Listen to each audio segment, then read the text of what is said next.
Bonsoir, au sommaire de ce JT, J-1 avant la fête des Lumières, l'heure est au dernier préparatif. Un 8 décembre toujours très attendu par les Lyonnais, mais aussi par les professionnels du tourisme. Enfin, soir de Ligue des Champions pour l'OL qui tentera de terminer en tête de son groupe. D'importantes difficultés de circulation ont été enregistrées aujourd'hui du côté de Perrache et de la Presqu'île. La cause, une opération escargot menée par les forains du Luna Park. Ces derniers entendaient manifester leur mécontentement quant au projet de la ville de Lyon de délocaliser la fête foraine. Une décision qui intervient dans le cadre de l'aménagement du quartier de la Confluence. Le Luna Park pourra en effet dès l'année prochaine être contraint de s'installer au Carré de Soie ou encore dans le 8e arrondissement. Deux propositions qui ne satisfont pas les forains. C'est trop excentré par rapport au centre-ville. Nous, la vie des fêtes foraines, c'est le centre-ville, c'est les lieux où il y a tout public. C'est plus ça, c'est des places marchandes, comme une place comme Bellecour par exemple. On demande surtout de pouvoir rester sur le site où on voudrait être inclus dans le projet, réaménager l'emplacement, faire quelque chose de joli, on ne peut pas rester sur un terrain vague comme ça. Le compte à rebours a donc commencé à 24 heures du coup d'envoi de la Fête des Lumières. L'heure est au dernier réglage. Agents municipaux et artistes s'activent aux quatre coins de la ville pour être fin prêts pour demain soir. Benoît d'Autriche.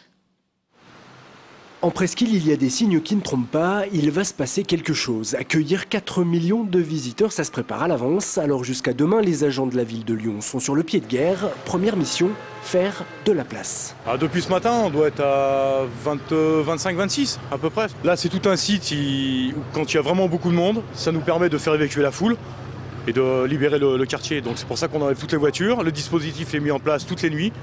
La Presqu'île, c'est le gros chantier, c'est là que la majorité des visiteurs va converger. Il faudra donc organiser la circulation des piétons pendant 4 jours et évidemment, ça se passera en lumière. Le travail consiste à gélatiner 1200 points lumineux. Donc on a un parcours lumière. Si vous suivez le parcours rouge là, donc vous allez tomber directement sur l'événement. Et en fait, l'objectif de ces lumières rouges et bleues, c'est de permettre aux gens de se retrouver sur les événements. Dès ce soir, toutes les installations devraient être prêtes. Après, il ne restera plus qu'à attendre et à regarder quand même du côté du ciel. À quelques heures du début de la fête, c'est toujours la question du temps et des intempéries qui nous inquiètent, notamment les sols détrempés dans les parcs, les jardins, etc., qui auraient pu nous empêcher d'installer certains de ces projets. Mais en l'occurrence, je crois que ça va bien se passer. Cette année, le thème de la fête, c'est la lumière dans tous ses états. Pour savoir vraiment ce que ça veut dire, il faut attendre demain soir. Une fête des Lumières, toujours très attendue. Chaque année, ce sont près de 4 millions de visiteurs qui viennent à Lyon pour admirer les façades de la ville illuminées. Une véritable aubaine pour les professionnels du tourisme. Sylvie Roland. Depuis hier, ça commence vraiment à arriver. Donc les gens demandent des programmes, ont des difficultés pour trouver des hôtels. Essentiellement le 8 décembre au soir, c'est très saturé. Affluence des grands jours à l'Office du tourisme, les visiteurs se pressent pour demander le programme des animations, le plan de la ville ou une chambre d'hôtel. La Fête des Lumières, c'est traditionnellement la période la plus prolifique de l'année pour le tourisme à Lyon. Quelques 3 millions de personnes sont attendues d'ici la fin de la semaine. À l'accueil de la place Bellecour, on en accueille plus de 30 000, on distribue presque 50 000 plans et programmes. Parmi ces visiteurs, beaucoup viennent de la région Rhône-Alpes, mais pas seulement. La Fête des Lumières fait recette à l'étranger. Pas moins de 450 tour opérateurs commercialisent et la destination et l'événement. Chez les hôteliers, même satisfaction. Les quelques 12 500 chambres et hébergements à Lyon affichent complet. Et si cette année, crise oblige, les voyagistes ont été moins pourvoyeurs de clientèle, les défections ont été largement compensées par les réservations de dernière minute. On peut dire qu'aujourd'hui, c'est la certitude d'avoir de l'extérieur 200 000 visiteurs. Si l'on pouvait craindre une certaine désaffection du public à la suite des émeutes du mois d'octobre, il n'en est rien. Et comme l'année dernière, le chiffre d'affaires des commerçants devrait être multiplié par 3 ou 4 cette fin de semaine. La Fête des Lumières, une vraie bonne affaire. Sachez avant de refermer cette page 8 décembre que TLM vous propose demain de vivre cette fête des Lumières de l'intérieur. Une émission spéciale et en direct sera diffusée sur notre antenne à partir de 20h45. On vous l'annonçait dès hier soir, le nouveau directeur du théâtre de la Croix-Rousse s'appelle Jean Lacornerie. Il s'agit de l'ancien directeur du théâtre de la Renaissance à Oullins, une nomination officialisée ce matin par la ville de Lyon et qui a suscité quelques remous dans les milieux culturels, certains dénonçant un manque de concertation. À 47 ans, Jean Lacornerie succède donc à Philippe Faure, décédé il y a quelques mois. On écoute le nouveau directeur du théâtre de la Croix-Rousse ainsi que l'adjoint à la culture au micro de Brice Jaurès.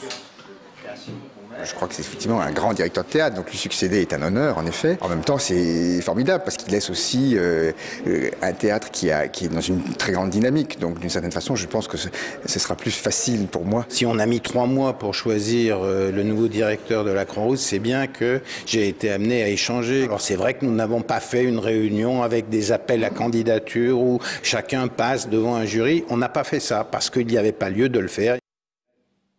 Et puis un mot de politique pour vous annoncer la mort de Xavier Hamelin, député du Rhône de 1973 à 1981.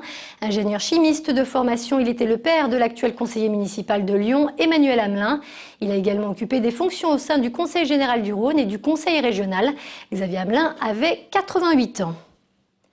Objectif, terminé, premier du groupe. Ce soir à Gerland, l'OL affronte Tel Aviv pour le dernier match de poule en Ligue des Champions. Une rencontre importante pour les Lyonnais qui souhaitent bien évidemment éviter les poids lourds en 8e de finale. Émilie Deschamps. Depuis que je suis à Lyon, j'ai jamais fini premier de ma poule et on en avait vu les conséquences en jouant le Barcelone et le Real Madrid, donc voilà. Ça veut tout dire. La première place du groupe B, c'est bien l'enjeu du match de ce soir entre l'OL et Tel Aviv. Déjà qualifiés en 8e de finale et ce pour la 8e année consécutive, les Lyonnais n'ont plus terminé premier de leur poule depuis 4 ans et aimeraient éviter Chelsea, le Real ou encore Barcelone, assurés eux de terminer leader. Pour cela, les hommes de Claude Puel, deuxième pour l'instant derrière Schalke, doivent l'emporter face aux Israéliens en comptant sur un faux pas des Allemands à Benfica. Ça nous éviterait pas spécialement un gros, parce qu'il y aurait des gros également qui termineront en deuxième. Mais je pense que le fait de recevoir sur un deuxième match aller-retour reste quand même très important. Surtout, après leurs 2 défaites à Lisbonne et en Allemagne, l'OL veut retrouver la victoire en Ligue des Champions face à une équipe israélienne surprenante. Si Tel Aviv n'a pas encore gagné à l'extérieur, Benfica et Schalke n'ont pas pu s'imposer en Israël. Seul Lyon l'a emporté à Jérusalem.